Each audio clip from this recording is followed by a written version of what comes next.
Estamos ao vivo! É isso aí, deixa eu ver se tá tudo certo aqui com o celular, o som do celular. Fala, Sani!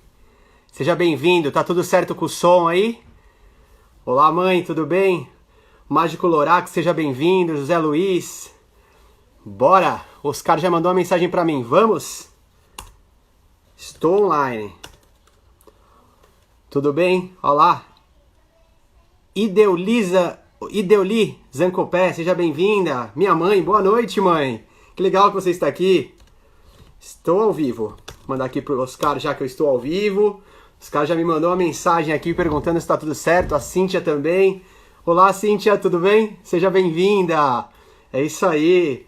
Deixa eu ver aqui. Mansueto Mágico. Mansueto, seja bem-vindo. Vanessa Zancopé, seja bem-vindo. Olha aí, o pessoal da família do Oscar. Meu grande amigo Botura, forte abraço, Botura. Botura me ajudou nas minhas pesquisas, viu, Botura? Confesso que eu dei uma vasculhada ali nos seus projetos também. Legal, legal. Que bom que vocês estão aqui, pessoal. Só aguardando aqui o Oscar entrar aqui. Deixa eu ver se é ele já. Deixa eu ver aqui o que eu fiz aqui. Deixa eu ver aqui, pessoal. Pera aí que eu preciso ver aqui. Pagliari, ô seu José Pagliari, seja bem-vindo, viu? Seu José Luiz, né? Pagliari. Botura, é pra pesquisar mesmo, obrigado, Botura. É isso aí, de verdade mesmo, você me ajudou muito. Ulisses Lodge, seja bem-vindo, meu grande amigo. Molina, tem um pessoal aí que tá chegando também, hein? Ó, é um prazer receber todos vocês nessa live. Essa é a primeira live que eu tô fazendo aqui, entrevistando mágicos, né? E nada mais justo do que chamar o Oscar. O Oscar, para quem não sabe, ele foi o meu professor de mágica. Ele acabou de entrar, inclusive, olha aí, já tava falando de você, Oscar. E eu acho que para começar, o pontapé inicial tinha que ser com ele, até para isso me dá mais entusiasmo, né? O Oscar é uma pessoa que eu me inspiro muito. Daqui a pouco, quando tiver mais pessoas aqui, ele entrar certinho aqui, eu já... Vamos conversar mais? Aí, ó. Boa. Profissional nisso aqui, viu? Nosso de live. Renato, seja bem-vindo. Agora estou aguardando você, Oscar. Conectando. Uou! Conseguimos, hein? Conseguimos. Deixa eu ver aqui. Oscar, eu não te ouço. Será que eu tenho que mexer em alguma coisa? Agora eu te ouço, tá perfeito. Tá bom. Tudo bem aí, Oscar? Beleza? Beleza, deixa eu dar um passo para trás aqui com isso. Vamos se ajeitar. Muito bem, que hoje eu resolvi me arrumar aí para fazer essa live, né? Legal. Bem emocionante essa história, viu? O quê? Desculpa? É bem emocionante. Eu estou realmente emocionado aqui. Que isso, é um prazer, é uma honra, né, Oscar? Como poucos sabem, né? Eu vou até começar a contar um pouco. Meu pai que arrumou, né, o curso da Academia Brasileira de Artes Mágicas, né? Que vocês iam juntos, inclusive. Exato, ele que encontrou o folheto num jornal, acho que era um encarte, e ele me convidou. E eu, na época, não tinha o menor interesse por mágica. A minha história ela é diferente dos outros mágicos, porque eu não tinha aquele kit de mágico que todo mundo ganhou, e eu não tinha esse kit. E aí eu acabei caindo de paraquedas lá, mas de verdade, Oscar, eu vi mágica de verdade com você, cara. Que legal, eu fico muito feliz, porque as lembranças são muito boas, inclusive da participação do seu pai junto com você, né? Então foi muito bom. Ele acabou não seguindo a mágica e você, que não tinha interesse, virou mágico de verdade, né? Verdade. E ele tinha um grande viés, porque ele era palestrante, né? Meu pai, ele era palestrante, então ele tinha tudo para poder usar mágica dentro do trabalho dele. Perfeito. E, na verdade, ele acabou seguindo os caminhos e eu, assim, fui brincando de ser mágico, né? Acabei me desviando um pouco do caminho, mas, como vocês dizem, né? O bichinho me picou. E aí, quando o bichinho... Queria agradecer aos amigos que entraram, Gran Fernand, Felipe Valério, Geraldinho, que estão aí presentes. Tem muitos mágicos aqui presentes, viu, Oscar? Tem o nosso amigo Botura. o Ulisses Lodge. Legal, que bom. Bastante gente aqui. Muito bom. Bom, eu acho que a gente já pode começar, viu, Oscar? Até para a gente desenvolver os assuntos e ir para cima, tá bom? Pois não, e Eu tenho aqui algumas perguntas para você, senhor Oscar. Pode falar. Eu quero especialmente te agradecer pela gentileza do convite. É a sua primeira live. Você vai ser um liveano daqui para frente, né? Então, eu tenho o maior prazer de estar com você, de ser o primeiro. E também quero agradecer muito a todos que estão nos acompanhando, a todos e todas que estão nos acompanhando nessa live, né? Minha primeira experiência nesse assunto. Vamos lá. Na verdade, assim, a gente vai ter... por conta da quarentena, a gente acabou tendo que inventar modelos e formatos e eu sempre tinha esse sonho de poder fazer entrevista com algumas pessoas, sabe? De poder tentar colocar essas memórias eternas, assim, de alguma forma eternizar essas coisas, sabe? Assim, legal. E, bom, vamos lá. Queria agradecer ao João Vinícius, que entrou também, grande amigo nosso. E o Bianco também, que está presente, o Mágico Dorian. Sejam muito bem-vindos aí à nossa live. Com certeza, muito obrigado pela presença. De verdade é um orgulho ter vocês aí participando conosco nessa minha primeira live. Que responsabilidade, que responsabilidade. Estreia. Quem imaginava, né? Bom, vamos lá, Oscar. A primeira pergunta que eu vou fazer, eu queria que você se apresentasse para todo mundo, porque tem gente também que não é mágico aqui. E eu queria saber quem é o Oscar Zancopé, o que ele faz, quem que é o Oscar hoje, o que o Oscar faz, quem que é o Oscar? Oscar Zancopé é um cidadão brasileiro com 75 anos de idade, dos quais 59 dedicados à arte mágica, apaixonado pela vida, apaixonado pelos amigos, apaixonado pelas amigas, apaixonado pela família e apaixonado pela vida. Eu estou na mágica há 59 anos, comecei com 16 anos de idade e hoje eu sou um mágico que desfruto do ócio produtivo, né? Eu já me aposentei e então eu fico aqui trabalhando em outras áreas que provavelmente a gente vai conversar durante a palestra, durante essa entrevista. Então, eu vou contar um pouco dos trabalhos que eu faço hoje, que não são poucos, né? Mas estão aqui. Legal. Eu tenho um blog que eu escrevo assuntos relacionados à arte mágica. É um blog que tem mais de 110 mil visualizações. É um blog que é muito consultado nos Estados Unidos, muito mais do que no Brasil, se você quiser saber. Que legal. Tenho também um canal no YouTube, escrevo para várias revistas, participo do programa Truques e Ilusões, sou um voluntário no programa, na parte da produção, e tenho também um quadro mensal que se chama Por Dentro da Mágica, onde eu abordo um tema relacionado à arte. Faço consultoria, faço direção de espetáculos, trabalho na direção de atos solos, enfim.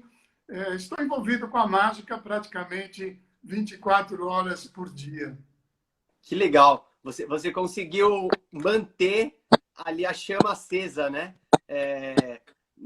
Você chama de ócio produtivo, mas é engraçado, né? Tá trabalhando muito mais que muito mágico nativo aí. Eu trabalho bastante, tenho muita atividade. Até pouco tempo, com o Ulisses Lodge, nós fabricávamos juntos equipamentos para mágico. Inclusive aqui, ó. Inclusive, você está usando um backdrop que foi fabricado por nós, né? E eu me lembro quando você veio aqui em casa buscá-lo, foi bem legal a hora que você viu e montar e tudo, foi bem bacana. Eu não sabia. naquela época eu não sabia o que eu queria da vida ainda, viu, Oscar? Tá, não, Eu tinha muito. se você estava procurando um cenário, era porque você já sabia o que queria da vida, né? É verdade, tem razão. Mas eu tinha muito medo ainda. Na época, eu não sabia. Eu não sabia se dava certo, né? Na verdade, eu tava com um pé em cada barco ainda, né? Eu tava. Mas muito legal, né? Para quem chegou agora, sejam bem-vindos, né? A gente acabou de começar, assim, eu vou até falar um pouco do Oscar, da parte que eu sei. Eu sei que assim, o Oscar, ele é o mestre dos magos. Opa, obrigado aí, obrigado. O cara, ele treinou aí, ele foi professor de grandes nomes da mágica brasileira.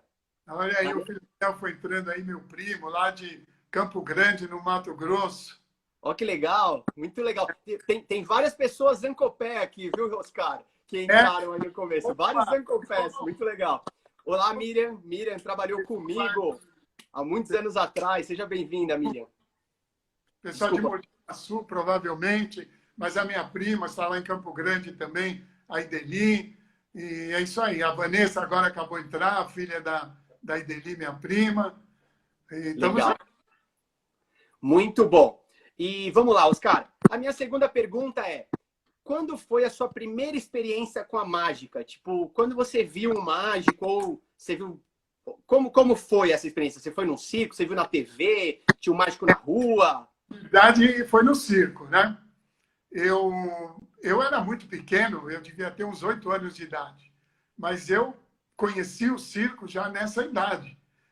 E, de verdade, assim, o circo chegava no meu bairro, eu estava lá porque eu não conseguia comprar os ingressos, então eu ia me oferecer para a dona do circo para vender balas, pirulitos, pegava aquele tabuleiro, ia nas arquibancadas, né? É o pirulito, baleiro, bala. Com isso eu entrava no circo, né? Sem pagar ingresso. Ou às vezes o circo chegava e eu desfilava com o circo no bairro, distribuindo os panfletos, balas e distribuía folhetos para poder estar no circo. E eu assistia Tá. espetáculos, né? E de todos os artistas que se apresentavam, o que mais me chamava a atenção, de verdade, era o mágico. Eu gostava de ver o mágico, né? Tanto é que com essa idade já, as pessoas me perguntavam às vezes o que você vai querer ser quando crescer. Eu dizia, quero ser mágico. Meu pai ficava Tá. desesperado, né? Ele achava que era uma brincadeira que eu estava falando. E... Sim. Mas então eu gostava muito desse trabalho do mágico. E a minha sensação era essa, de que eu queria ser mágico mesmo. E eu montava na minha casa, tinha lá no quintal de casa, tinha uma parreira de uva, e nessa parreira eu colocava lá uns lençóis, uma coisa, e montava um circo, um cirquinho, né? Que se chamava o Sim. Cirquinho do Carmo. E eu cobrava ingressos da molecada. E a última vez, eu me lembro, era 50 centavos de cruzeiro. Mas eu lotava, Uau. era muito engraçado isso. E eu, com a ajuda de algumas meninas, alguns meninos também da minha turma, a gente montava uma comedinha, montava alguma coisa. E eu achava que fazia mágica e fazia algumas coisas que eu acreditava, né, que fossem mágicas. Mas Legal. outras coisas, a gente fazia comédia, fazia palhaço. Eu cheguei a fazer um número de rola-rola, inclusive, meio que Uau.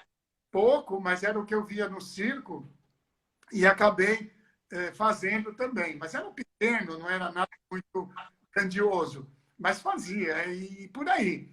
Mas depois, eu já com 10 anos, quando eu saí da escola primária, o meu pai me pôs para trabalhar.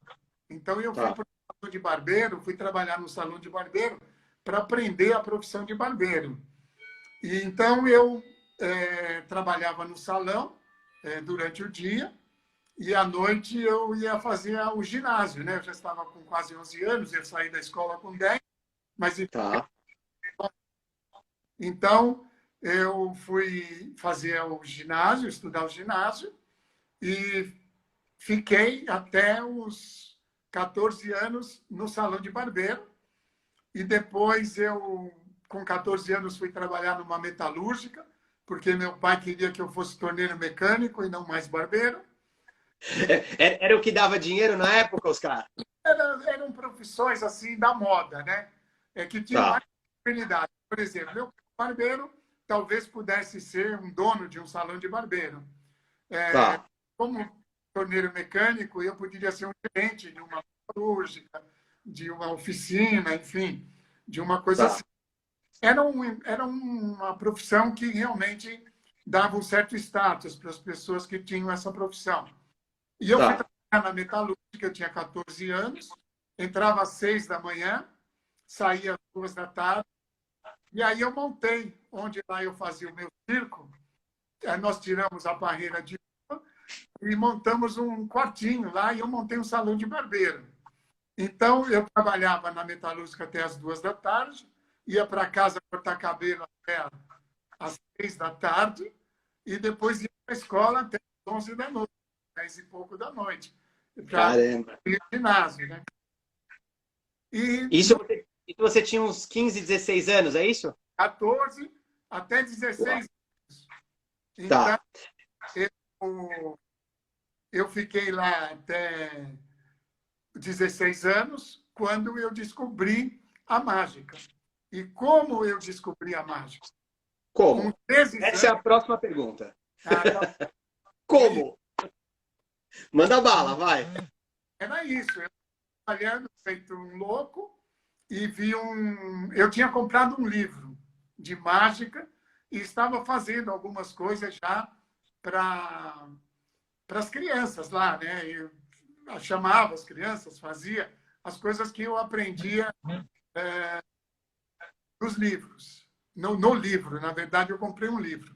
Mas foi uma coisa assim. Vamos imaginar, o ano era 1961, eu estava, era fevereiro, eu estava com 16 anos, eu tinha completado 16 anos em fevereiro de 1961. E eu Uau. tinha um livro fazendo. Quando chegou em março, eu vi um anúncio um anúncio no jornal dizendo que vendia mágicas, chamava Palácio das Mágicas, venda de Tá. mágicas para mágicos profissionais, amadores, enfim. Eu entrei em contato e acabei indo lá na casa do camarada que fez esse anúncio. O nome dele era Olavo Silveira Pereira e ele estava fabricando equipamento para mágica, porque a intenção dele era abrir uma loja de mágicas em São Paulo. São Paulo não tinha loja de mágica e Uau. uma referência tinha sido Peixoto, com alguma coisa na casa dele ainda. Né? Tá. E eu sei que eu fui lá na casa dele à noite e eu gastei, eu tenho lembrança clara disso, gastei 5.600 cruzeiros. Eu comprei muita coisa. E eu tinha um dinheiro, porque todo o dinheiro do barbeiro e o dinheiro do meu salário eu dava em casa, porque nós fomos criados para abastecer a casa. Eu, desde os 8 anos, fazia isso. Eu já ganhava dinheiro Certo. com 8 anos de idade. Eu catei lá, Caramba. esteira, carreto na feira, engraxei sapato. Eu fazia tudo. Eu tinha uma chance de ganhar um dinheirinho. Eu ia lá até levar um cachorro para subir não sei aonde. Eu levava para ganhar os 10 cruzeiros lá. Então, eu tinha. E o meu pai deixava eu ficar com o dinheiro das gorjetas do barbeiro, né? Do salão. E eu Tá. gastava. Então, eu tinha 5.600, que devia ser uns 3 salários do meu pai, eu acho. Uau. Quando eu cheguei lá, eu fui mostrar aquilo, foi uma coisa horrível, porque eles não queriam ver, não tinham interesse, e onde eu arrumei, como que eu arrumei. Mas como todo mágico esperto, a gente sempre ganha, sempre tem alguém que emprestou, não é assim que a gente faz com todo mundo. Sim. Né? Não, Foi né? tudo, foi baratinho, foi Era baratinho. assim, era assim mesmo. E naquela época era muito mais caro do que é hoje, né? Muito mais caro Sim. mesmo. Então, isso já era março, já era pelo menos abril de 1961. E eu tinha Tá. comprado essas coisas todas, e tinha uma empresa lá perto de casa, estava lá em Moema, no bairro de Moema. E Tá. tinha uma tecelagem, chamava-se Tecelagem As Américas, que fica exatamente do lado do shopping, o Ibirapuera, hoje, onde fica um centro de convenções ali, hotéis e tudo, bem do lado do Sim. esquerdo, quem olha para frente. E eu tinha uma prima que trabalhava lá. E falei para ela, eu falei, olha, você podia dizer para o camarada ali, eles iam fazer um show de Dia das Mães para as funcionárias da empresa, né? E eu falei Sim. para ela, fala para ele que você tem um primo que é mágico, quem sabe ele me emprega lá, me contrata, me chama, enfim. E ela falou, e ele me chamou. E eu levei Uau. aquele monte de coisas que eu tinha comprado e apresentei, fui obrigado a apresentar para a diretoria da empresa, para ele, que era o diretor do show, e ele me contratou para fazer o show em maio, dia 14 de maio de 1961. Seria, olha, eu trabalhei nessa tecelagem, a Carolina está falando aí, ó. Então, eu fiz esse Ela show. falou que ela é esposa de alguém, de algum amigo seu aí. Eu trabalhei nessa tecelagem, ela falou. Então, Tá. Deixa eu eu- fui lá, eles viram os números, o diretor se chamava Roberto, ele falou, olha, só que a gente vai alugar uma roupa, vamos fazer uma produção e tal. E daí ele gostou também do meu jeito de fazer piada, de tal. Acabamos montando o ato de mágica e também uns atos cômicos onde eu fazia algum personagem com ele. Praticamente eu Tá. fazia as piadas e ele fazia as piadas, né? Então, foi bem divertido, porque nós alugamos, eles Foi- alugaram uma casaca, uma barba, com bigode, atola, e eu fui Sim. para esse espetáculo. E, de verdade, foi uma coisa sensacional. Foi bom, saiu bem, tanto a parte de mágica como a parte, os esquetes, né, que nós fizemos. E ele me pagou Legal. um cachê. E eu, na segunda-feira, dia 15 de maio de 1961, estava lá na Casa do Lago de novo para comprar mais os R$ 100 que eu tinha ganho. Foi 100 cruzeiros que eu tinha ganho. Re- rein- reinvestindo no. E fui lá e comprei. Imaginei Legal. que a coisa ia dar certo. Deixa eu te perguntar uma coisa, Oscar. Esse foi o seu primeiro trabalho como mágico mesmo, que Por tipo, isso, foi o porque primeiro. antes era uma brincadeira, mais ou menos, na sua casa, apesar de você já cobrar e tal, mas era. Aquilo lá era coisa de moleque, não tinha nada a ver. Aquilo era Tá. os caras cobrando 50 centavos de cruzeiro e só. A gente inventava lá um miolo de pão com um pouco de açúcar e dava como se fosse uma cocada em troco disso, né? Olha, ele conhece o Pyongyi, o meu irmão. Ah, eu pensei que era o Pyong. Não, Pyongyi. E daí eu lembro do Joel também. Mas, Sim, legal. esse dinheiro, quer dizer, esse show foi o primeiro show, eu considero como Tá. a minha estreia na arte mágica e é o que eu considero como início da minha carreira. Então, eu considero 14 de maio de 1961 o primeiro show, porque, de verdade, começou lá para março, a diferença é muito pouca, né? Oficialmente. E quando eu voltei aí eu voltei na casa dele, gastei esse dinheiro do cachê, contei como tinha sido, e nessa noite, foi uma noite, eu conheci o Cavaleiro Alcides Franco da Silva, ele estava lá na casa do Olavo. E eu comecei a executar umas mágicas que eu tinha já comprado, mas que ele tinha lá disponível, né? E quando Certo. eu me apresentar, ele me elogiou muito, falou, olha, você tem muito jeito, com certeza você vai ser mágico, e não sei o quê, não sei o quê, e falou uma porção de coisas relacionadas à possibilidade de eu me tornar um mágico, né? E eu comprei, então, os números, voltei e juntei mais um dia, aí fazia para a molecada também de novo, tá? Mas aí já não cobrava mais nada, eu dentro da minha casa, eles ficavam sentados em cima do muro, eu apresentando, e eles sempre pedindo umas mágicas. E eu juntei mais um dinheirinho e voltei na casa do Olavo. Isso já era mais ou menos final de maio, provavelmente. Tá. E daí ele falou assim para mim, olha, eu vou abrir a loja de mágicas em setembro. E eu gostaria muito que você fosse trabalhar comigo, vender e demonstrar as mágicas, ser demonstrador e vendedor. Legal. Imagina como é que eu fui embora para minha casa. Com 20 Pulando na rua. com 2 empregos, né? Com 2 trabalhos, uma família que eu precisava tourar. E quando eu cheguei em casa, eu contei.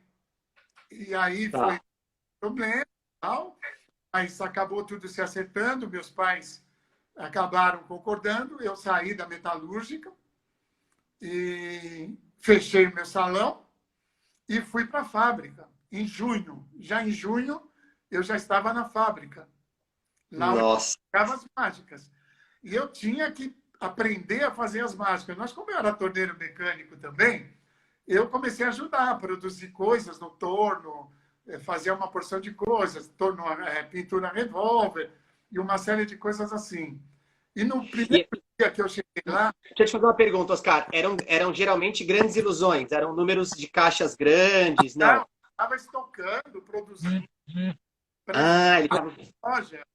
Era uma casa gigantesca lá na Vila Mariana e ele tinha vários boxes no quintal da casa e cada box era uma oficina de costura, oficina de pintura, torno mecânico, e lá se produzia tudo, funilaria, e aquilo estava muito estocado. Eu acredito que seguramente devia ter uns 300 itens diferentes de mágica. Caramba! Mas tudo produzido por costureira, tinha costureira, pintor, torneiro mecânico, torneiro de repuxação, né? E então eu fui para lá. No primeiro dia, quando eu cheguei, ele me deu um livro do Peixoto e disse assim, olha, você começa a estudar isso aqui, me deu um jogo de bolas e quando eu voltar depois do almoço, eu quero ver você manipulando as bolas. As bolas que ele tinha me dado para treinar. Então, comecei a treinar, a ler o livro e tentar entender o que era aquilo tudo, né? Depois fui aprendendo outras coisas e fui também aprendendo os números que estavam sendo fabricados para poder depois vender na loja. Isso era junho, julho e agosto, setembro a loja inaugurou em setembro e eu fui para a loja. A loja ficava ali na José de Barro, numa galeria que sai da Dom José para 24 de maio. Sei onde é. E ficamos lá. Foi a primeira loja. E a loja teve um movimento muito bacana, porque não tinha loja de mágicas. Os mágicos eram poucos, né? E muitos precisavam ter equipamentos para ter o seu repertório. E o pouco que tinha eram números maiores, números de grandes ilusões. Então, a loja começou a fornecer equipamentos de pequeno porte, de médio porte, e ali começaram a chegar os mágicos todos. E aí eu comecei a ver os mágicos que eu via no circo chegando, e eu tinha que atendê-los, né? Isso que me deixava mais encantado, porque como assim, né? Vem um de mim e eu tenho que atender, né? Vem o Placardini, tinha um mágico que depois virou ventríloco, não estou me lembrando o nome dele, mas ele também apareceu na loja, eu gostava muito dele. E, então, foi assim. Isso já foi setembro. E você era a linha de frente, né? Você ficava no balcão da loja, né? Então, sozinho. Todo mundo que fosse procurar mágica tinha que falar com você. No primeiro dia, ele foi embora, ele abriu a loja, me deu a chave, falei, eu passo às 6 horas da tarde para pegar o documento. Caramba! E daí, Isso, isso em 61, Oscar? 61, 61, cara. 1961. Não Você tinha internet, não tinha celular, não, isso não. pensar, não tinha videotape, não tinha fita de áudio, não tinha nada disso. Não tinha automóvel no Brasil, o pouco que Caramba! tinha dado, não tinha indústria automobilística aqui ainda, era tudo difícil. A televisão não era em cores e por aí, né? Legal. A gente tinha que pôr um bombril na antena da televisão para a televisão ligar, entendeu? E, bom, eu sei que foi isso. A loja abriu em setembro, então, vamos dizer, 6 meses depois do que eu já tinha, um pouco menos até, né? De 5 para 9, dá 4 meses. Eu já estava no Clube Mágico Paulista, Tá. porque apareceu Pascoal Mirati, apareceu Tenente Odilon de Oliveira, que era o presidente lá, e tantos outros. O Enio apareceu lá também, já era da associação, Irineu, e me levaram para a associação. Então, eu entrei Tá. como sócio, comecei a frequentar a associação também, e comecei a ir nos shows da associação ajudar os mágicos que estavam se apresentando. Eu abria a cortina, eu punha microfone em cena, porque era um só, no pedestal, entendeu? Fazia tudo o que precisava, mesinha de mágico, tirar a mesinha de mágico, fazia realmente contra-regragem, né? E tentando aprender também, eu não tinha ainda aquela casaca, já tinha sido devolvida lá para a Frau, e eu estava Sim. só com um papazinho preto, uma gravatinha borboleta preta e só, né? Um terninho de primeira comunhão, como eu costumava falar, né? Muito bom. Muito bom. E eu ia na associação Oscar, fazendo essas coisas, aprendendo com esses mágicos também, né? Mas é isso, mais ou menos. Mas uma coisa legal que eu acho que vale a pena falar é que eu comecei muito depressa e tive que aprender muita coisa muito depressa é, também. eu, eu ia entrar nessa questão que eu ia perguntar como que você aprendeu mágica, né? Porque como assim, não tinha videocassete, não tinha YouTube, não tinha DVD, não tinha. Eu ia perguntar duas coisas. É que no seu caso você aprendeu porque você estava lá e aí ele te dava material para você treinar e aprender. Eu ouvi muitas histórias de alguns mágicos, Oscar, que às vezes eles tinham que ir num show de um outro mágico e ficar assistindo várias vezes o mesmo show para aprender o que ele fazia. Você É, passou por esse tipo? não, isso a gente até faz, até fez, né? Mas não com relação a números. No meu caso, absolutamente não, porque praticamente tudo aquilo que estava disponível na loja, eu sabia, né? Eu tinha que apresentar bem, porque senão eu não vendia, e Sim. só revelava o segredo depois que a pessoa pagava, porque Boa. era assim, né? Então, se eu fizesse mal feito, provavelmente eu não conseguiria vender e fazer o movimento que ele esperava da loja. E Sim. eu tive que aprender, aprendi muito rápido, de verdade, foi um privilégio, porque ele deixava os números comigo, me mostrava como funcionava, e eu tinha que inventar uma apresentação dos números. Eu não tinha Tá. guia, né? Por exemplo, ele me apresentava o água do nada, 2 copos vazios que daqui a pouco produz água. Ele diz, olha, isso aqui funciona assim, assim, assim, assim, assim. E me largava lá. E eu pegava, eu ia estudando, tentando treinar, tentar Caramba. para depois poder vender na loja, né? Então foi um O- privilégio, foi muito rápido, foi bem depressa mesmo. E nessa coisa, eu entrei num momento, aliás, um momento na arte mágica naquela época, era um momento de muito. Era muito hermético, os mágicos não contavam o segredo, os mágicos não mostravam o segredo para os outros, mesmo para mágicos outros.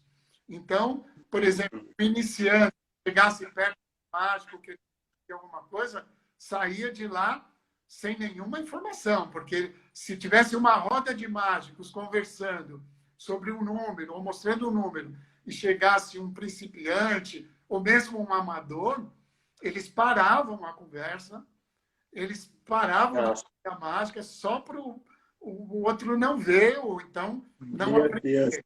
Entendeu? Mas eu, felizmente, tive o privilégio de começar a loja. Eles me respeitavam muito, apesar de ser um menino de 16 anos, aqueles mais me respeitavam bastante, porque eu sabia fazer, né? Eu não estava ali, eu mostrava e eles acreditavam naquilo que eu fazia. E mais aí um movimento muito bom, a loja aí não houve até não por conta da falta de oportunidades de aquisições de equipamentos, não houve resistência dos mágicos mais velhos em relação à abertura da loja. Não teve esse problema, por exemplo, de vender mágica, de ensinar mágica, que vai banalizar a mágica. Pelo contrário, eles incentivaram, porque a maior parte já conhecia a Europa, já tinha referências de lojas de mágicas na Alemanha, na França, nos Estados Unidos, né? E no Brasil não tinha.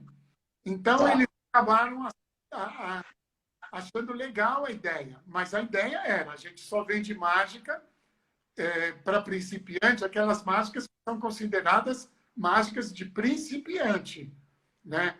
E não mágica de mágicos profissionais. Então, era mais ou menos assim que as coisas aconteciam. Deixa eu te perguntar uma coisa, Oscar. E nessa época você já estava fazendo shows? Não. Você estava trabalhando na loja e fazendo show? Não. Na verdade, assim, os shows não começam bem aí, né? Nós não tínhamos um mercado de trabalho para mágico. Como que era? Como que era a divulgação? Como que as pessoas sabiam? Por exemplo, tinha mágico em festa? Não, não tinha isso, né? Em evento?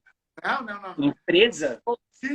Pouquíssimas pessoas de uma camada mais elitizada ou mais bem abastada financeiramente chamavam algum mágico para suas festas. Mas os mágicos que iam, eles eram mágicos que vinham era um grupo de mágicos que tinham espetáculos com grandes ilusões, não tinham números pequenos para uma festa, não existia isso, né?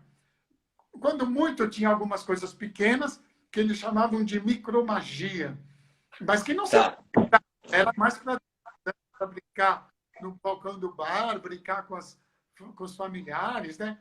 Era mais ou menos por aí.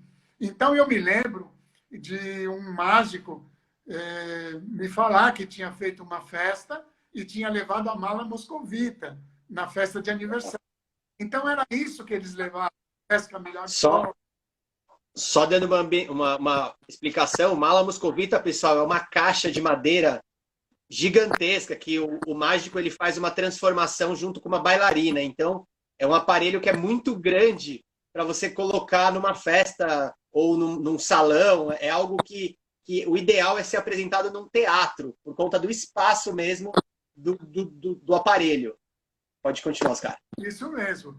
Então, esses eram os números que eles levavam para essas festas, né? Quando tinha que tirar a mesa do bolo para colocar a mala moscovita, né? Os outros números que eles relatavam, que eram poucos os mágicos que faziam isso, mas que relatavam eram todos números grandes, não tinha números pequenos, né? Não se trabalhava. Então, o que acontece com relação ao mercado de trabalho? Nesse momento que a loja começou, setembro, outubro, novembro, foi um movimento muito grande. E dois elementos mágicos, duas pessoas que eram mágicas, que frequentavam a loja, quiseram, então, abrir uma outra loja de mágica. E montaram uma outra loja de mágica. E quando chegou dezembro, eles me convidaram para ir trabalhar na loja de mágicas que eles iam abrir. E ia acontecer em fevereiro de 1962. Portanto, meses depois. O que aconteceu? eu cheguei em dezembro, falei com o Olavo e disse, Olavo, eu estou saindo, estou indo embora, e acerta minhas contas, e acertamos as contas, e eu fui ajudar a montar o Centro Mágico Nacional, que foi ali na 20 de Tá. maio, bem do lado do Teatro Municipal, esquina ali daquela pracinha. E, Onde era o mapping? Onde era o antigo mapping? não, do lado do Teatro Municipal, olhando do lado de frente para o Municipal, do lado esquerdo, tem lá Tá. uma ilha de estacionamento, tem um prédio, tem uma farmácia que era embaixo, e era lá em cima. Lá Legal. tem a Abracir hoje. Não sei se você já foi. Ah, sim, sim. Conheço, sim. 35 da 25, da 24 de maio. 24 de maio. Aí, os sócios eram o Irineu Rodrigues Júnior, que era um advogado, tinha um escritório de contabilidade, era mágico amador, Tá. e o Enio Finocchi, que era também frequentava a loja, a associação, e então eles abriram o Centro Mágico Nacional, eu fui para lá, e lá eu fiquei durante uns bons anos trabalhando, vendendo mágica, e aí começou, então, por causa das lojas, aí já tínhamos duas, começaram a aparecer as pessoas procurando mágico para festas, para eventos, diretores de televisão procurando mágicos para comercial de televisão e algumas coisas parecidas com isso. E a loja era um ponto, porque não tinha outra referência, né? Não tinha Sim. como chegar. Então, as pessoas chegavam na loja, muitos clientes das lojas, da outra não teve muito, mas do Centro Mágico Nacional, muitos clientes mágicos amadores que estavam começando, eles queriam levar um mágico para a casa deles, entendeu? Então, aquilo que a gente fala, que eu e o Enio falávamos muito, quando você tem a possibilidade de criar, você cria também um grande público para a mágica, né? Isso aconteceu conosco na academia, você é testemunha disso, terças mágicas, um sucesso absoluto, por causa dos alunos, mercado mágico foi muito profícuo por conta de criar mágicos, criar público. Criar público para mágica, né? Quanto mais mágicos, quanto mais falar de mágica, mais as pessoas. Eu tenho essa visão também. Começou essa questão de que eles procuravam mágicos para fazer uma festa de aniversário, mas nós não sabíamos nem o que levar. A minha vantagem é que eu tinha os equipamentos todos disponíveis, né? Eu podia pegar lá o que eu quisesse e levar. Então, nós começamos a experimentar também. O mercado de trabalho começou a ser desenvolvido a partir daí. Até porque os outros mágicos não tinham equipamentos para atuar. Aí começamos a fazer festa de aniversário e tentar entender como é que era uma apresentação de criança, uma apresentação para adulto, né? Para tentar ver o que a gente fazia. Estou falando de começo de 1960. Né? Tá. E daí começam a aparecer clientes que vão depois, mais tarde, se tornar grandes mágicos, né? Como é o caso do nosso querido amigo Jorge Igor, lá de Santos, Gênio. que apareceram para comprar mágicas e que se tornaram grandes mágicos também. O King começou lá comigo também, comprando mágicas. Então, foram milhares e milhares de pessoas que passaram pelas lojas, e principalmente pela minha lá, porque a outra, depois a gente perdeu referência, houve uma certa animosidade também, porque o Olavo não aceitava a concorrência, então ficaram meio complicadas ali. Mas acabou que no fim deu tudo certo e a loja prosperou, depois foi vendida, e aí depois já chegou o Morgado, com loja também já em 1965, e aí vai. Mas o trabalho começa a ser desenvolvido Não tinha, não tinha. Então a gente vai quebrando a cabeça. Então tem umas curiosidades engraçadas. Por exemplo, não tinha carro. Tá. Eu tinha que levar o material. O táxi era caro e se eu cobrasse táxi, eu não perdia o show. Então pegava um ônibus com a mala, né? Com o da primeira comunhão, e a gravatinha, a mala, punha na frente do ônibus, ia para um lugar mais próximo do local, ali pegava um táxi, porque o ônibus nunca parava perto de onde era o show, mas economizava e às vezes andava um bom tempo a pé, com a mala na mão, para poder chegar no ônibus. Né? Então, foram sofridas, mas foram sendo desenvolvidas. E o mercado começou a se desenvolver. Nós tínhamos, nessa época, uma... Não tinha Uber, né, Oscar? Não tinha Uber. Mas nem pensar. Tô brincando. Deixa eu te fazer uma pergunta, Oscar. Você comentou que iam jornalistas. Eu queria entender, porque eu sei, eu não sei se todo mundo aqui sabe, mas você teve algumas apresentações na TV, inclusive uma, que pena que eu não consigo compartilhar aqui, mas o Silvio Santos era um jovem. O Silvio Santos... Você também, vocês dois eram jovens. Eu era jovem também, eu devia ter ali, nem sei, 20 anos, talvez, 18, nem lembro. Eu trabalhei muito com o Silvio Santos. Eu fui muito aos programas dele. Ele fez programa na Tupi, fez programa na Record, fez programa na TV Nacional, né, na TV Paulista, que hoje é a Globo. E eu trabalhei muito com ele. De verdade, a única foto que eu tenho é essa que eu tenho lá com ele, porque não tinha como fazer foto. Não tinha câmera, não tinha... Essa foto era um fotógrafo que ficava no estúdio, tirava a foto, dava um cartão, e eu acabei indo no estúdio dele e comprando essas fotos.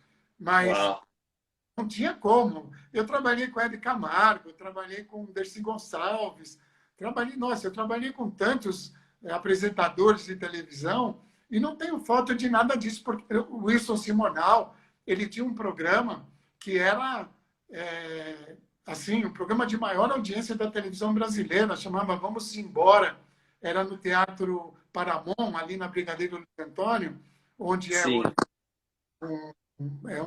o nome de um banco lá, um teatro. Mas no Teatro Paramount, aquilo ficava lotado. Então, a gente fazia tudo ao vivo, porque não era gravado, não tinha nada. Você tinha que fazer gravado, ia lá, gravar e fazia. Mas não tinha foto, não tinha como fotografar, não tinha como gravar, nas televisões não se gravava nada.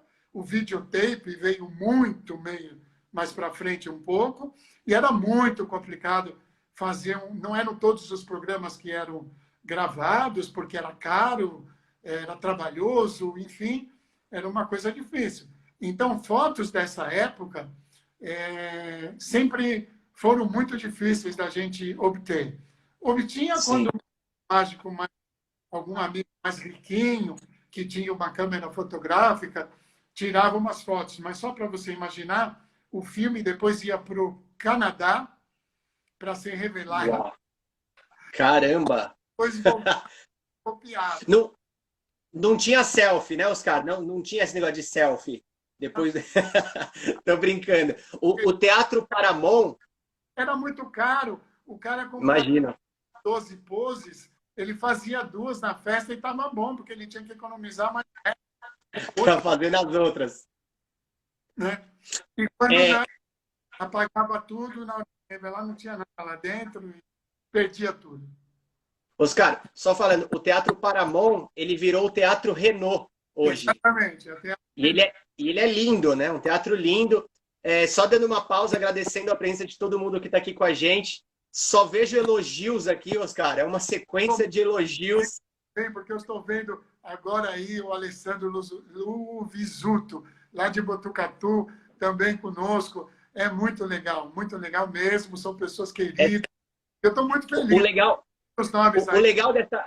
O legal dessa... Distrair muito, eu não posso me distrair muito aqui, porque senão depois eu perco o fio da meada, né? E quando eu começo a falar, eu paro muito. Oscar, vamos lá, ó. A minha próxima pergunta é: você já trabalhou com assessor, com agência, com empresário? Como que foi o decorrer da sua carreira?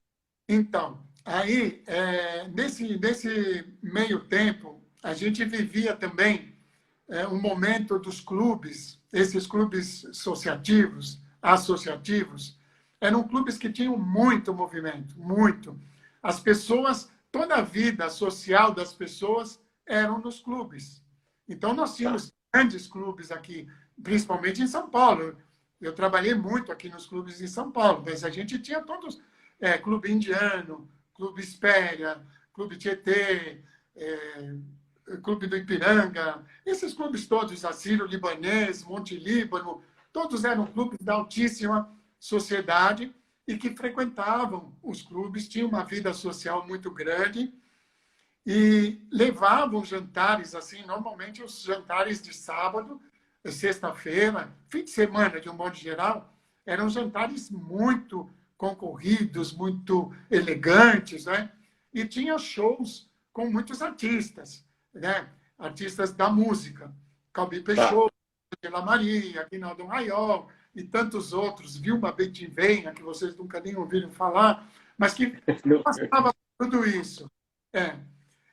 E então os empresários começaram a também, e esses artistas eram todos empresariados por empresários do show. Então, existiam vários. E quando eles nos descobriam, eles nos vendiam para esses eventos. Então, o que acontecia? Trabalhava-se muito à noite, nesses jantares, tinha aquela atração, a grande atração, que seria o artista principal. O cantor. Ele fazia parte do jantar, cantava, pá. Aí dava o intervalo entre o jantar e a sobremesa, entrava o mágico, né, que fazia o show, performance musicada de um modo geral, e depois voltava um cantor, que daí já vinha baile e tudo, e coisas do tipo. Então, existiam grandes empresários nessa época, e eu cheguei a trabalhar com vários deles, ou eles trabalharam comigo também. Então, eram cachês muito apreciáveis, né, do ponto de vista de valor, e se trabalhava bastante. Esse é um grande mercado de trabalho, que a gente usou muito. Tinham festas todo final de semana, sexta, sábado, domingo, como era? Com frequência, quase sempre. E uma pergunta, você chegava a fazer mais de um clube no final de semana, ou era sempre o mesmo? Você era fixo, tipo, no Clube Pinheiros? Não. Tinha fim de semana que fazia mais de um, né?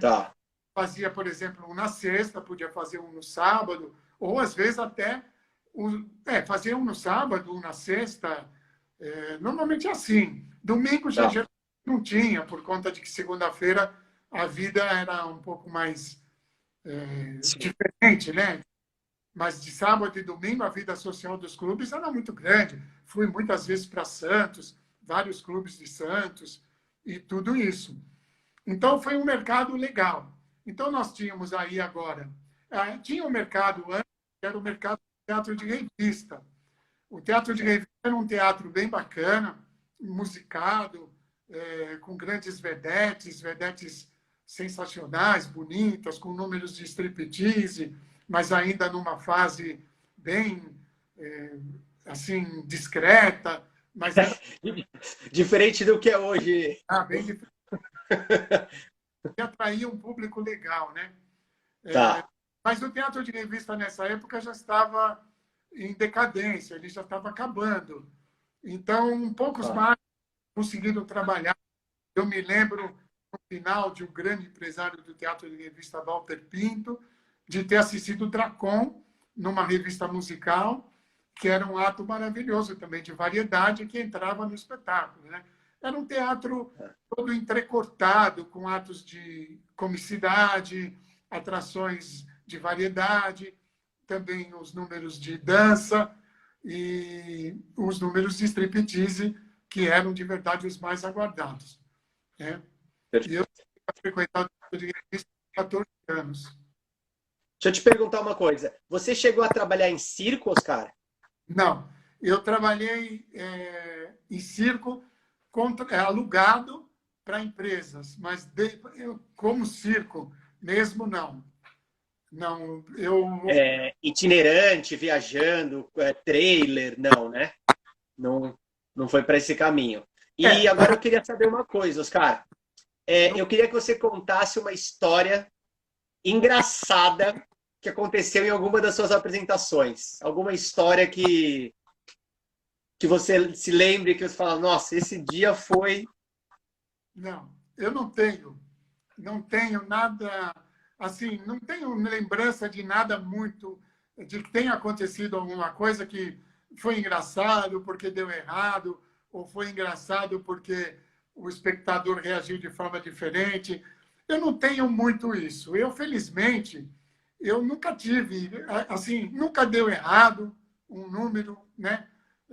Não me lembro de ter errado um número em cena, não me lembro de ter que ter parado porque não deu para continuar. Não me lembro muito dessas coisas assim. Eu me lembro, assim, uma das coisas que ainda me chamam muita atenção é lá do primeiro dia, né? Daquele primeiro show do dia 14 de maio de 1961. Da fábrica. Eu estava com uma barba gigante, um bigode gigante, e eu estava fazendo um número que eu transformava carta de baralho num maço de cigarros. Desse maço de cigarros, eu tirava o cigarro, colocava na boca. Esse maço de cigarro se transformava numa caixa de fósforos. Eu tirava o fósforo, acendia o cigarro. Depois desse cigarro, eu pegava um lenço e esse cigarro ia desaparecer no lenço. Né? Perfeito. Ia desaparecer no lenço. Mas eu, quando me deparei com o cigarro na mão, eu não conseguia enxergar onde era a minha boca, porque a barba, o bigode aqui cobria tudo, e eu fiquei passando mal, porque eu falei, como é que eu vou? Eu não posso pagar vexame aqui de não achar a boca para levar o cigarro, né? Eu, na hora, pensei direitinho, eu vim com a mão assim, vou mostrar aqui, mas com o polegar assim, né? Então, primeiro eu coloquei o polegar na mão, achei a boca, depois... E na hora Legal. posso de levar o fogo também para o cigarro, mal medo de pôr fogo naquela barba, e eu tinha que levar a mão lá para frente para poder acender o cigarro, acender o fósforo, de medo de queimar a barba e pegar fogo e tudo. Né? Então, imagino. teve uma saída também honrosa, mas aí ela envolve um aspecto técnico, não vale a pena comentar aqui, não. Mas não foi nada que eu não tivesse solucionado. Certo. E uma próxima pergunta. Você teve algum momento, Oscar, na sua carreira que você pensou em desistir da mágica? Que você falou não? Ou não? Sempre me trouxe prazeres, sempre me trouxe bons rendimentos, mesmo em atividades paralelas, eu sempre fazendo mágica. Só para você ter uma ideia, em 1963, eu ganhei um congresso no Rio de Janeiro, eu tinha 18 anos. Né? Peguei o primeiro lugar, concorri com muitos mágicos já consagrados e tudo. Né? E estava com 18 anos, eu estava com casaca, aí não tinha barba, né? Já estreiei, já estava tudo bem. E já estava trabalhando há bastante tempo. Eu comecei mesmo a atuar de verdade, profissional, assim, com casaca, com tudo, inteiro, na festa de Natal da Associação dos Mágicos de São Paulo, em dezembro de 1962. Uau! Ano, me preparando, comprando casaca, comprando sapato, capa, mas foi com tudo. Capa, partner, tudo, produção de cigarros, manipulação, e uma série de plateia, números de plateia. Isso já foi em dezembro de 62. Mas em 63, um ano depois, praticamente, eu ganhei esse concurso. E aí, quando eu voltei para São Paulo, a imprensa caiu em cima, muita reportagem, tanto a imprensa leiga como a imprensa especializada. Na época já tínhamos a revista Arte Mágica, tinha já o jornal do Bob Ricardo, o jornal do Prestidigitador e tantas outras publicações internas. Só avisando o pessoal, isso é meio um jornal do meio mágico. Eram folhetos, eram encartes, esses jornais. Além da mídia, existe ainda os jornais que circulam pelo meio mágico. Sim, que são produzidos por mágicos, particularmente por mágicos, ou produzidos por associações de mágicos também, né? Então, aí, a partir daí, isso foi em outubro de 1963. 63, perdão, 1963, outubro. Quando eu voltei,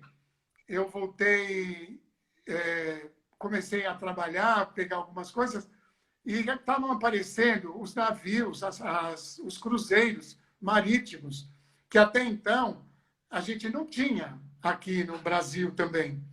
E eu, em janeiro, já fui contratado para um cruzeiro marítimo de 25 dias para toda a costa brasileira até Santarém, Belém do Pará, e Caramba! todo Amazonas, 4, 5 dias navegando no Rio Amazonas e 25 dias a bordo fazendo show. Então, só para você ter uma ideia, quando eu voltei, a casa onde nós morávamos foi colocada à venda. E nesse período, eu estava viajando. E eles deram um prazo de 30 dias para o meu pai decidir se comprava a casa ou não.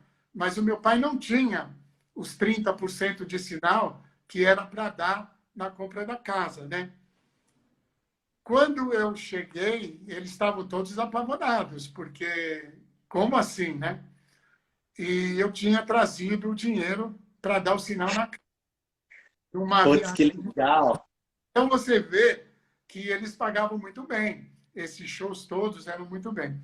Então, nunca não dava para desistir tão fácil, né? Tem razão. Oscar, olha, a conversa está ótima. Nós estamos chegando quase no fim. Já? Eu queria chegar agora num assunto. Nós temos 6 minutos aí. Eu queria chegar num assunto que é o seguinte: depois que você continuou, quando você vamos dizer, encerrou a sua carreira ali, você passou a fazer, a ser instrutor num curso. Sim.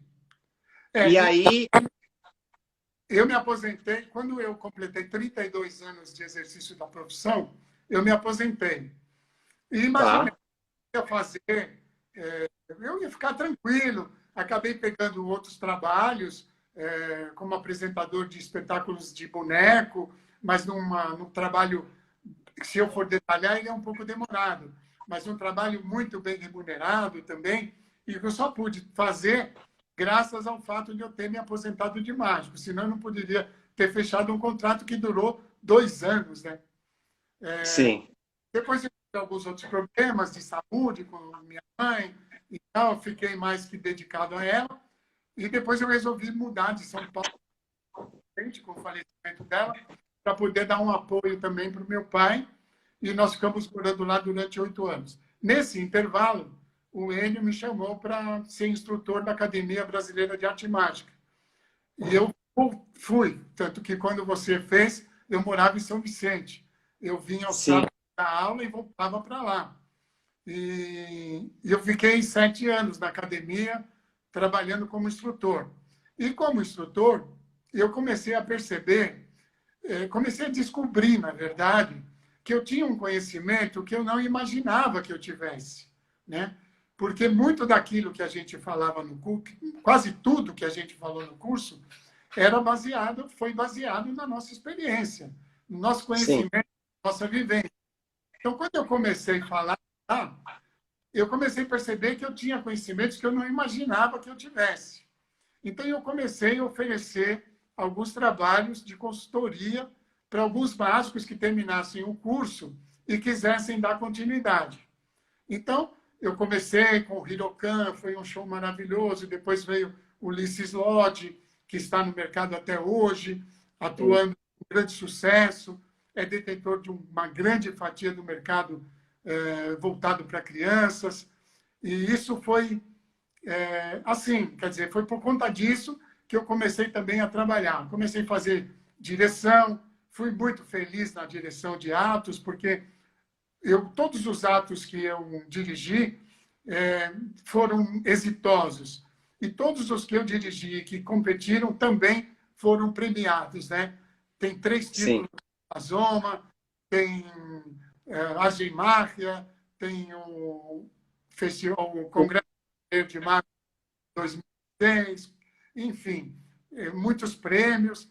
E graças a essa dedicação, né? Sempre voltado para a arte mágica, é isso. Muito legal, Oscar. E até hoje você faz essa consultoria para mágicos, né? Esse, na verdade, seria sua maior frente de trabalho hoje? Na verdade, poderia ser se nós tivéssemos uma cultura diferente. Os mágicos, principalmente os mágicos brasileiros, eles têm uma resistência muito grande a essa questão da direção, né? Normalmente, a sensação que a gente tem é que o mágico, a partir do primeiro número que ele executa, ele passa a ser autossuficiente e ele acha que não precisa mais de nenhuma outra orientação, né? Então, acaba resistindo muito. Não é muito fácil, é muito difícil, porque há uma resistência muito grande e é difícil, porque você vai orientar ele, não, mas isso eu já sei, já está dominado, ou então você vai orientar que politicamente não é correto, ele vai dizer que ele faz e o público dele gosta, e aí... Funciona, funcionando, tá bom, né? Mas não é. Eu não tenho feito muito por conta disso, e também tenho dirigido alguns atos, né? Não tenho feito mais muito isso. Dirigi vários espetáculos de teatro, de mágica, todos eles também com muito resultado, com resultados todos muito bons, né?